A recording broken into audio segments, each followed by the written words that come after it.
When my father passed away, I thought I was ready for anything, grief, memories, even the loneliness. But nothing could have prepared me for the will.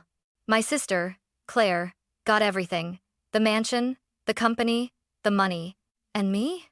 Just his old rusted pickup truck sitting in the corner of the garage, like a cruel joke written in metal and dust. I almost laughed through the tears. Maybe it was his final punishment for being the daughter who never fit his mold. But when I started the engine, something strange happened. The GPS lit up with one saved destination, repeated every week for years. Same coordinates, same time. Curiosity turned into dread. My father was many things, but never careless. So I followed the trail he left behind, deep into the mountains. And what I found there didn't just break my heart, it made my blood run cold. I'm Emily Carter, 29 years old, a registered nurse who's spent most of her adult life patching up other people's pain while quietly bleeding inside her own. When the lawyer called us to his office, I didn't expect much. My father, Richard Carter, had never been a man of warmth or sentiment. He built an empire from concrete and diesel, not compassion. But somewhere deep down, I still hoped that maybe, just once, he'd see me as more than the daughter who disappointed him. The air inside the office was cold, tinted with the smell of leather and old paper. My mother sat beside me, her fingers trembling as she clasped a handkerchief. My sister, Claire, looked flawless as ever, hair perfectly styled, expression unreadable. The lawyer cleared his throat. By order of the late Mr. Richard Carter, he began reading. Every word felt like a countdown. To my elder daughter, Claire Carter, I leave all business holdings, properties, and personal accounts. Claire leaned back in her chair, lips curving into that small, victorious smile I knew too well. And to my younger daughter, Emily Carter, the lawyer hesitated, scanning the page as if wishing the words away. My personal vehicle, a 1994 Ford pickup truck. Silence. The kind that cuts. I heard my own heartbeat louder than anything else in that room.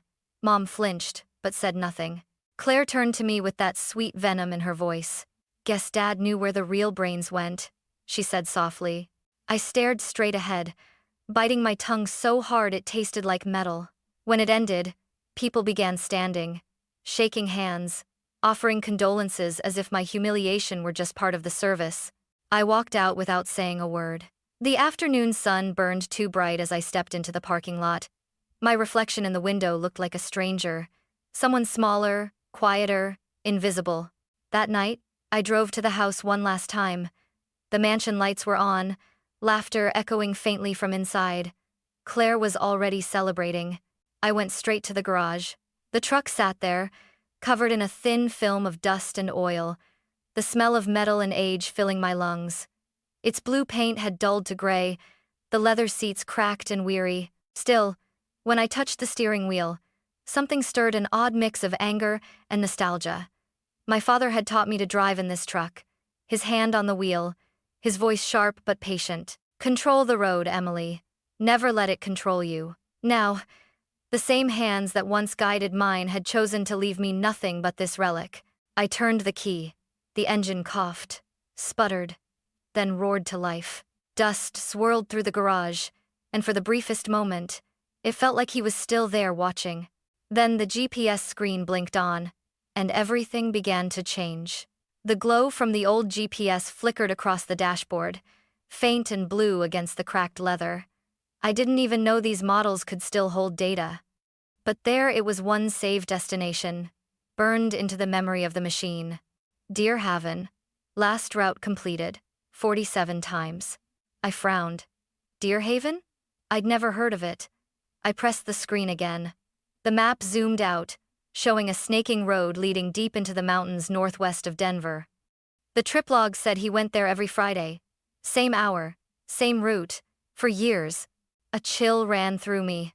My father wasn't the kind of man who took mystery drives. Every move he made had a purpose, a pattern. I leaned back in the driver's seat, staring at the screen. It was absurd, this truck, this route, this secret. Yet something in me refused to let it go. Maybe it was anger. Maybe curiosity.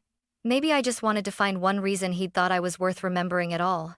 I rummaged through the glove box, looking for a clue, old receipts, inspection papers, his usual neat handwriting. Nothing. Then, tucked behind a manual, I found a folded piece of paper. It was a map, hand-drawn in pencil, edges worn, the lines fading. A single X marked a location in the mountains, almost exactly where the GPS coordinates ended. I felt my pulse quicken. When I stepped out of the truck, cold air hit me like a warning. The night was still, too still, as if holding its breath. Inside the house, Mom sat by the kitchen table, staring blankly at her tea. She looked smaller than I remembered. "You were quiet at the lawyer's office," she murmured. "Are you okay?" I hesitated, then forced a smile. "I'm fine, Mom. Just tired." She nodded, but I could see the worry in her eyes. Before going to bed, I glanced at the framed photo of us on the hallway wall, Dad in his usual suit, arm around Claire, his hand resting lightly on my shoulder like an afterthought. I whispered, "Why, Dad?" But the silence offered no answer. That night, I couldn't sleep. I lay awake replaying the image of that map, that single X calling to me. At 2 a.m., I sat up, grabbed my phone, and typed the coordinates into Google Maps. Deer Haven. Population. 0. A forgotten trail closed after a landslide years ago. So, why did he keep going there? I picked up my phone again and called Claire. She answered on the second ring, her tone sharp. "Emily, it's the middle of the night. What do you want? Do you know anything about Deer Haven?" A pause. A long one. Then, "No? Why?" "Dad's truck. It keeps showing that route. Same coordinates every week." Her voice hardened. "Emily, let it go. Seriously. Dad had his reasons." "What reasons?" "Ones that don't concern you." She hung up. I stared at my phone, heart pounding. She was lying. I could hear it. And at that moment, I knew I wasn't going to let this go. Whatever my father had hidden in those mountains, I was going to find it. The next morning, the sky hung low and gray, the kind that presses on your shoulders like a weight. I barely slept, but I didn't care. I packed a thermos of coffee, a flashlight, gloves, and the old map I'd found. Then I grabbed the truck keys. Mom was still asleep when I left. For a moment, I hesitated at her door. She didn't need another heartbreak. But if my father had secrets, she deserved the truth even if it burned us both. The highway out of Denver stretched long and quiet. Mountains loomed in the distance, capped with snow like ghosts of another world. The truck rattled over potholes, the engine humming low, stubborn but alive, just like the man who once drove it. The GPS guided me with that soft, mechanical voice. "Continue for 27 miles. Each turn tightened something in my chest. This wasn't just curiosity anymore, it was compulsion. Halfway up the mountain road, fog rolled in, swallowing the trees in white. The air grew colder, thinner. I tightened my grip on the wheel. My phone lost signal. I should have turned back, any rational person would have. But something about this felt personal. 2 hours later, the GPS beeped. Destination reached. I slowed to a stop on a narrow dirt path barely wide enough for the truck. Pines surrounded me like sentinels, their branches heavy with dew. The silence was suffocating. No birds, no wind, just the slow drip of melting snow. I stepped out, boots sinking into the damp earth. The air smelled of pine and rust. Somewhere far off, I heard a creek murmuring beneath the fog. Then I saw it, the faint outline of a trail disappearing into the forest. And at its edge, almost hidden by overgrown vines, stood a wooden post with faded lettering. Deer Haven, private access. A shiver crawled down my spine. I grabbed my flashlight, locked the truck, and started walking. The trail wound deeper through the woods, my breath forming white clouds in the air. Every branch that cracked made me flinch. After 20 minutes, I saw something through the trees, a glint of metal. I pushed through the undergrowth until the shape came into view. A cabin. Small, weathered, but intact. Smoke curled lazily from its chimney. Someone had been here recently. My heartbeat thudded in my ears. I approached slowly, the crunch of leaves too loud in the quiet. The windows were covered with curtains, no light inside except the faint orange flicker of fire. "Hello?" I called softly. No answer. I stepped onto the porch. The boards creaked beneath my weight. There were footprints in the dust, large, fresh. My father's? I reached for the doorknob. Locked. Circling the cabin, I found a shed attached to the back, the door half open, hinges rusted. Inside were tools, gas cans, and something else, a padlock trapdoor set into the floor. My pulse quickened. Whatever was hidden here wasn't meant to be found. And yet, I knelt down, brushing dirt from the cold metal. The padlock was old but recently used. Someone had been coming back. Someone who didn't want this secret to ever see daylight. I stared at the trapdoor, the padlock gleaming faintly under my flashlight. The shed smelled of gasoline, rust, and something sour like old blood soaked into wood. My throat tightened. Every rational thought told me to leave, drive home, forget this place ever existed. But my father had driven here 47 times. There had to be a reason. I found a rusted crowbar leaning in the corner, probably left behind decades ago. My hands shook as I wedged it beneath the lock and pried. Metal groaned. Then, with a sharp crack, the lock snapped. A deep exhale escaped my lips, half relief, half regret. I pulled open the door. Cold air rushed out, sharp and metallic, brushing against my face like a warning. The flashlight beam cut into the darkness below. Wooden steps led down into what looked like a basement, but the walls were lined with steel, not wood. I descended slowly, my boots echoing. The light flickered across the room, a generator in one corner, a small desk covered in papers, shelves of canned food. But what caught my attention wasn't any of that. At the far wall was another door, heavy, bolted shut, a steel door with a keypad beside it. A keypad. Out here, in the middle of nowhere. I wiped dust from the screen. It was powered, faintly glowing green. 4 digits. I hesitated, thinking of any number that could mean something. Then, out of pure instinct, I tried my birthday. 0729. Beep! The lock clicked. My breath caught. The door creaked open slowly, the hinges moaning like something waking from a long sleep. Inside, the air turned colder, thick with antiseptic and decay. The flashlight trembled in my hand as I stepped inside. The room was small, windowless, lined with metal cabinets, and in the middle stood a hospital bed. Straps hung from the sides. The mattress was stained dark brown old blood, dried long ago. Beside it, a tray of surgical instruments, scalpels, syringes, tubes, all coated with a film of dust. My knees felt weak. I reached for the nearest cabinet, forcing it open. Inside, files. Folders labeled Carter Medical Research, Confidential. My father's handwriting was everywhere. I flipped one open. There were charts, vitals, and photos of a woman. Pale, weak, strapped to that same bed. Scrawled in pen beneath her picture were the words, "Subject 2 stable. Responds to treatment. Continue testing weekly." My stomach turned. My father wasn't a doctor, he was a businessman. What treatment was he running out here? I turned another page, a medical report, half-burned, signed by him. Trial C, pending evaluation. That was when I noticed something else, a small silver locket sitting on the nightstand. My hands trembled as I picked it up. It was tarnished, but when I opened it, a tiny photograph stared back, my mother holding a baby. But the baby wasn't me. My heart stopped. I staggered backward, the flashlight wobbling, the beam slicing across the room. That's when I heard it, faint, but unmistakable, the sound of tires crunching over gravel outside. Someone else was here. The sound of tires on gravel sent a bolt of panic through me. I froze, clutching the flashlight like a weapon. The beam trembled against the wall as dust drifted through the stale air. No one should have been able to find this place. Unless they already knew. I turned off the light, plunging the basement into darkness, and pressed myself against the cold wall. Footsteps echoed above. Slow, heavy, confident.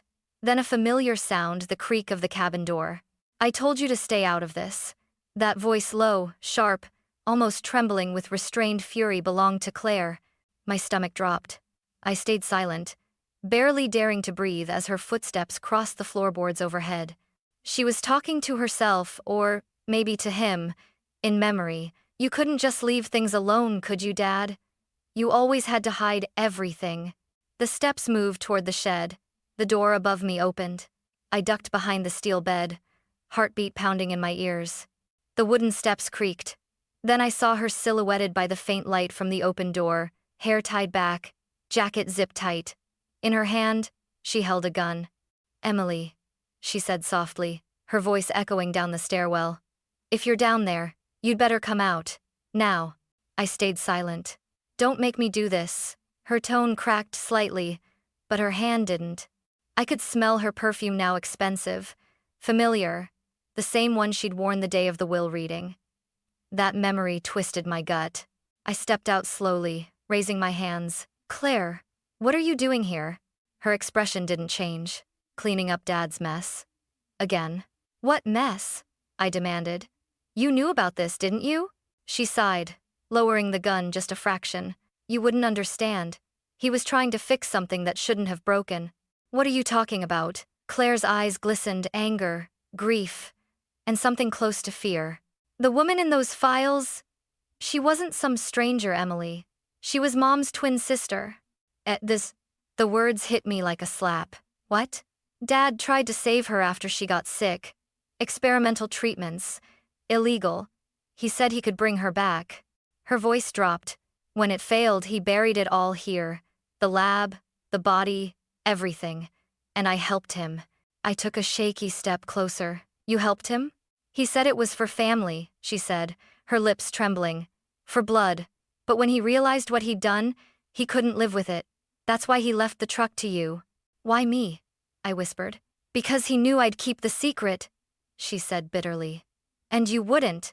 The gun lifted again, her finger tightening around the trigger. "Claire, please," I said, tears stinging my eyes. "He was wrong. We can tell the truth. We can end this." She shook her head. "No, Emily. Some things can't be fixed. Some things are better left buried."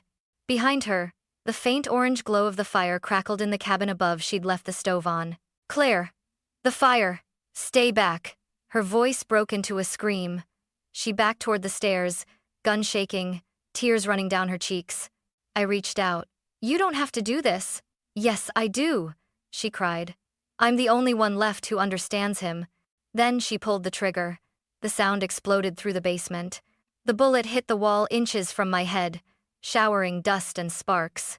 And before either of us could react, the fire from above roared, devouring the floorboards. Flames licked down through the cracks, and smoke flooded the room.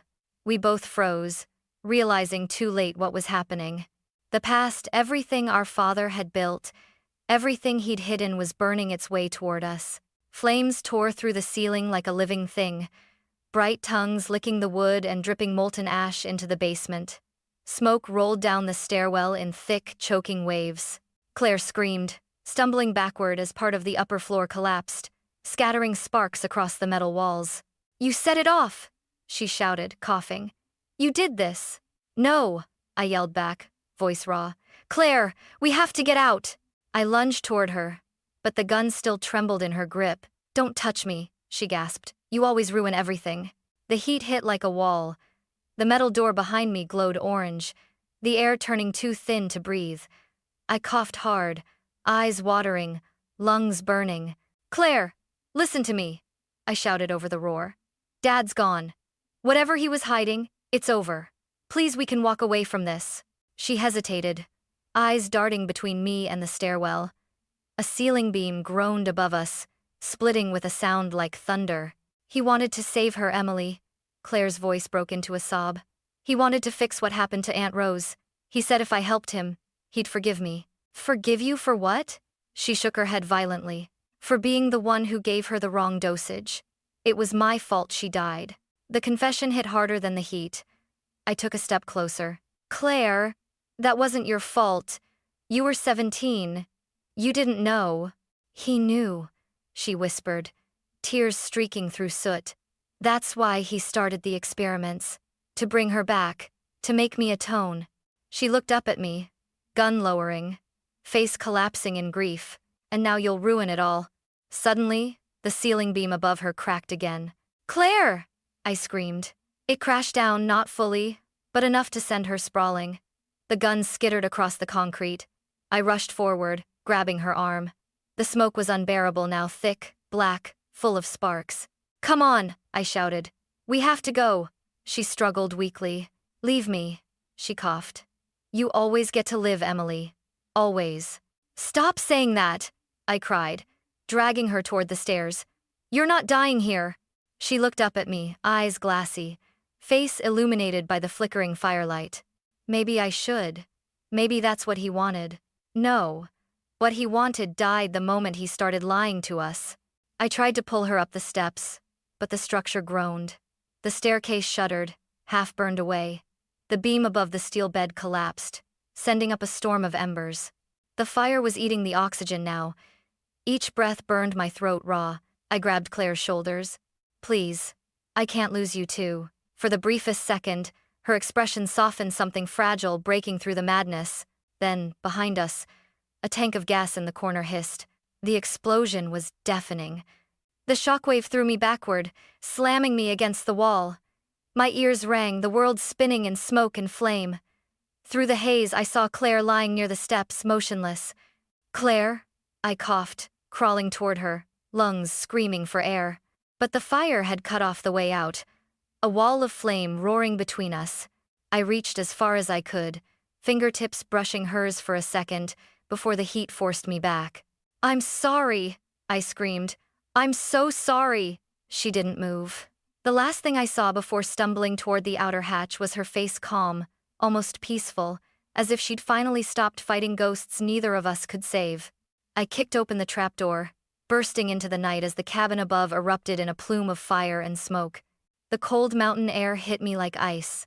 I collapsed beside the truck, gasping, coughing, shaking uncontrollably. Behind me, the cabin burned brighter than the stars, and somewhere deep inside that inferno lay every secret our father ever tried to bury, and the sister I could no longer save. The fire department arrived 40 minutes later, sirens echoing through the valley, lights flashing across the misty pines.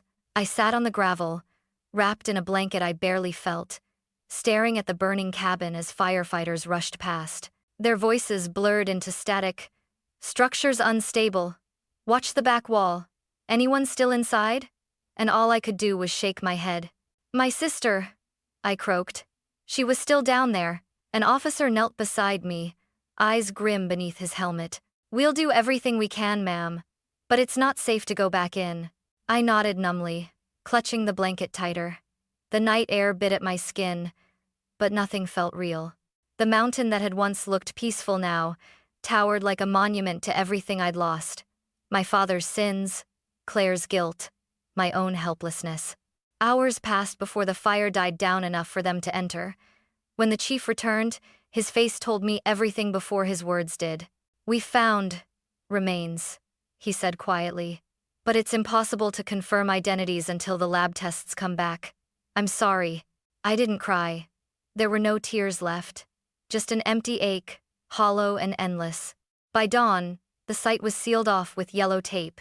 Police cars lined the narrow road, reporters already gathering at the trailhead, shouting questions I couldn't answer. "Miss Carter, is it true your father was involved in illegal medical experiments? Was your sister a suspect? Do you believe this was an accident?" I said nothing, just stared at the smoke curling into the pale morning sky. 2 detectives questioned me for hours at the Ridgefield precinct. I told them everything: the will, the GPS, the files, the lab. My voice cracked when I described Claire. They exchanged glances, writing notes. "You're saying your father and sister conducted medical experiments without a license?" "Yes." "Do you have proof?" "Not anymore." I gestured toward the window, where the black plume still smudged the horizon. "It's all gone." When they finally released me, I drove home in silence. The truck's engine hummed softly, like an echo of him, of all his secrets following me. Mom was waiting at the door when I arrived. Her eyes widened when she saw the soot, the cuts on my hands. "Emily, what happened?" I broke, then really broke. The words spilled out like floodwater, ugly and unstoppable. I told her everything. The basement, the experiments, the fire, Claire. When I finished, Mom sank into a chair, pale as the moon. She pressed a hand to her mouth. He promised me it was over," she whispered. He said he stopped after your aunt died. He didn't stop, I said softly. He just hit it. She looked up at me, eyes red and glistening. And Claire? I swallowed hard. She didn't make it. Her sob filled the room, small, broken, the sound of something finally giving way. I knelt beside her, wrapping my arms around her shoulders. For the first time in years, we clung to each other, no lies, no pride, just two survivors holding the pieces of what remained. That night, I stood outside, watching the horizon fade into darkness. The stars were faint behind the drifting smoke. I could still smell the fire on my clothes, feel the heat on my skin. I whispered into the cold air, "It's over, Dad. Whatever you tried to fix, whatever you destroyed, it's over." But even as the words left my mouth, I knew the truth. Some fires don't die when the flames go out. They live in your blood. And mine would never burn clean again. 6 months passed before I could drive back up the mountain. By then, winter had melted into spring, and the road to Deerhaven was open again. The air smelled of wet soil and pine sap. Birds sang where the sirens once screamed, but the cabin was gone.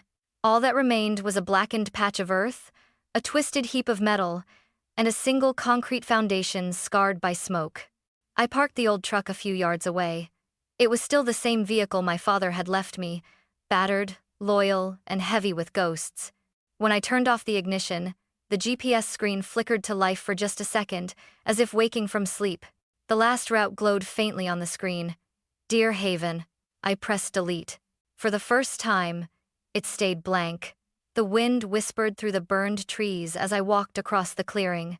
Every step crunched on broken glass and ash. Somewhere beneath this ground were the secrets that had destroyed my family, my father's obsession, Claire's guilt, my mother's heartbreak. I knelt, pressing my hand to the cold soil. "I forgive you," I whispered to him, to her, to myself. The words trembled but didn't break.